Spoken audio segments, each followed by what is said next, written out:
All eyes in the crypto space are on Capitol Hill today with a new bill co-authored by Senators Cynthia Lummis of Wyoming and Kirsten Gillibrand of New York that aims to add regulatory guardrails to the growing industry. They join us now along with our very own Jennifer Schonberger. Welcome everyone into the chat, into the conversation here.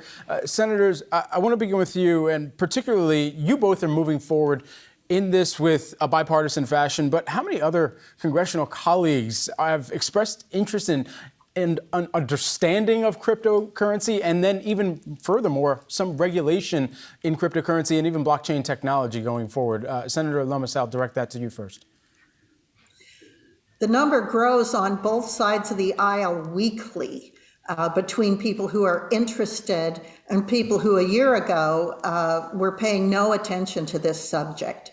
And it's because their constituents want them to help create a regulatory framework that will balance innovation with an understood framework for regulation. So Senator Gillibrand and I have chosen the approach of integrating digital assets into the existing financial regulatory structure.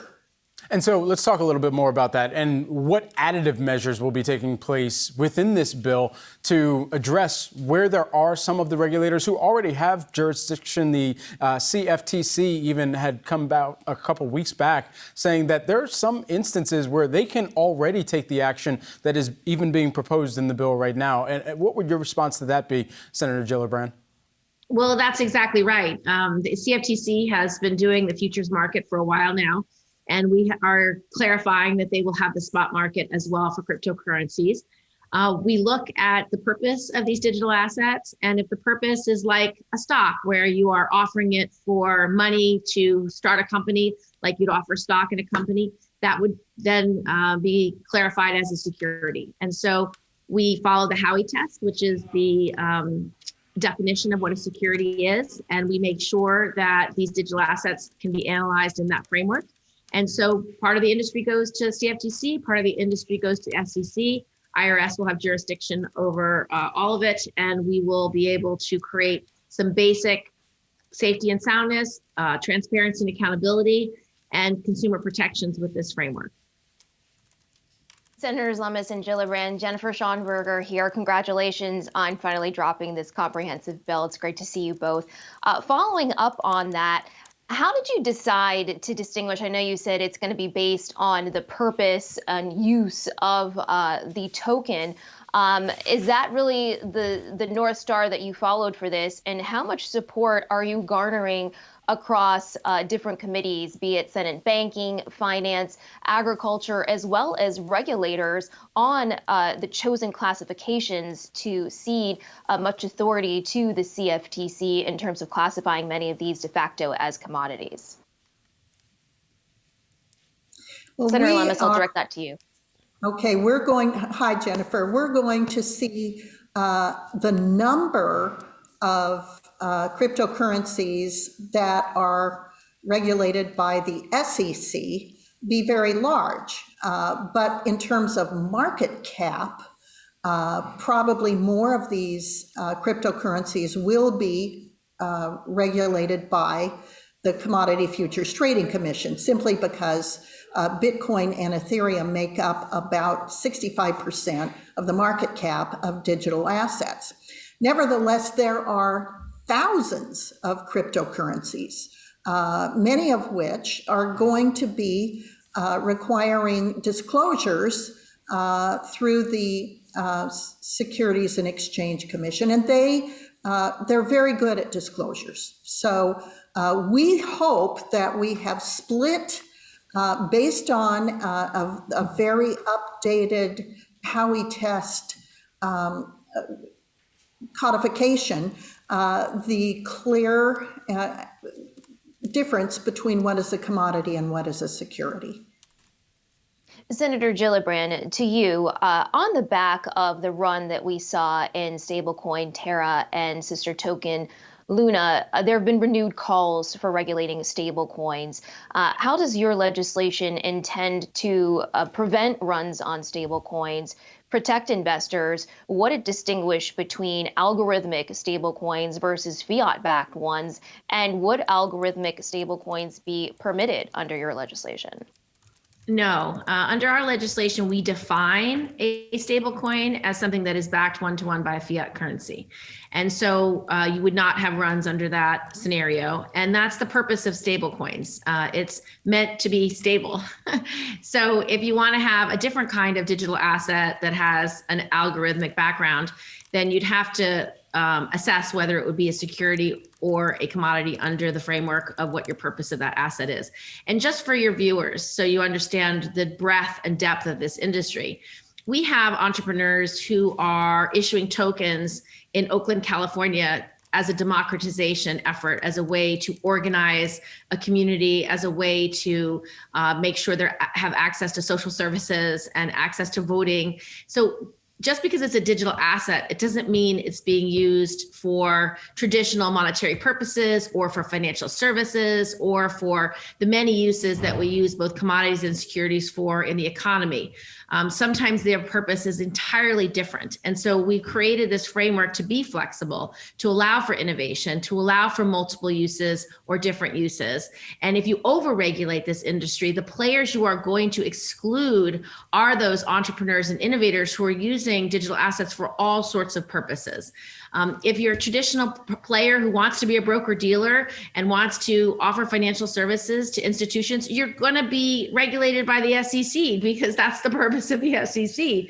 But if you are doing something entirely different for very different reasons, you don't want to be overregulated because then you will stymie innovation and destroy so many applications for blockchain. Blockchain is a revolutionary framework and system that can be used for multiple uses. It's not just a one size fits all.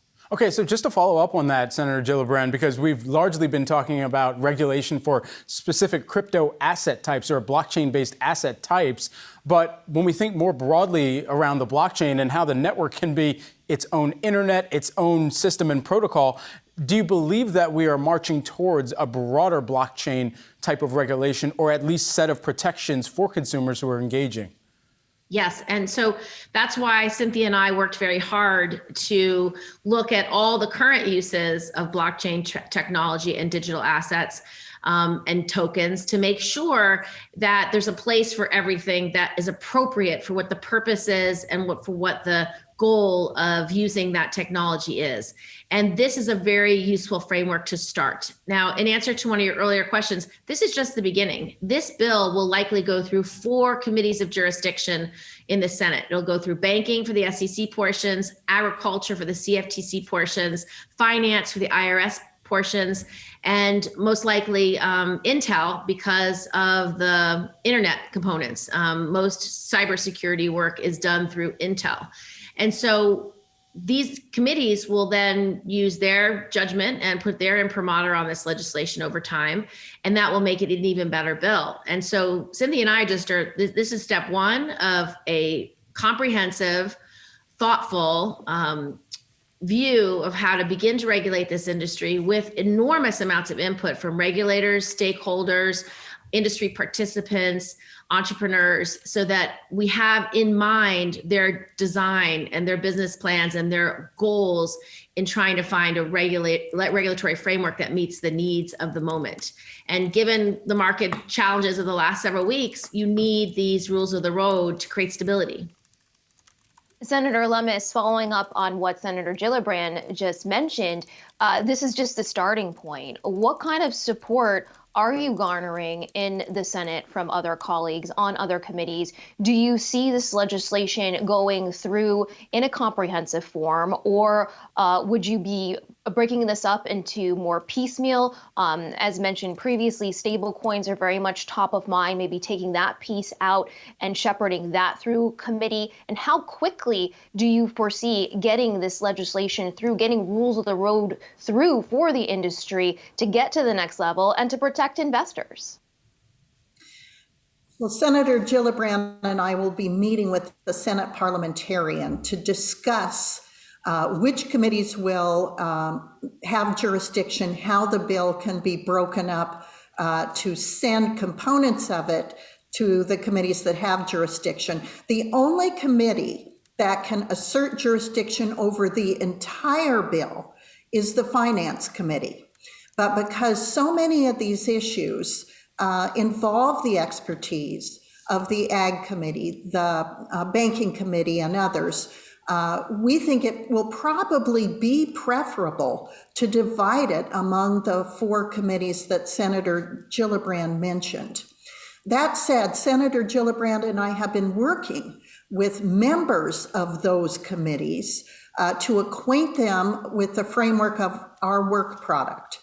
And so if the bill is divided up, we've already had either dinners or lunches or meetings or briefings with members of those committees to acquaint them with our approach.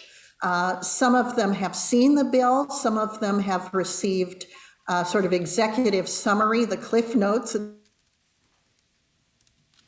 of these bills, and will have the opportunity to weigh in. I think that this is a bill where you'll actually see committees function as they were designed, rather than having a piece of legislation go from the Speaker's office to the Majority Leader's office without the input of committees. This will involve rank and file members weighing in on a subject in their committees and passing them through committees the way that the Congress was designed to function on a bipartisan, bicameral basis. A ton to keep track of here. We're going to have to end the conversation there for today, but we'd love to have you back and continue it. Senator Cynthia Lummis, who is the senator from Wyoming, and additionally, Senator Kirsten Gillibrand and Yahoo Finance's own Jennifer Schonberger. Thank you all so much for joining us here today.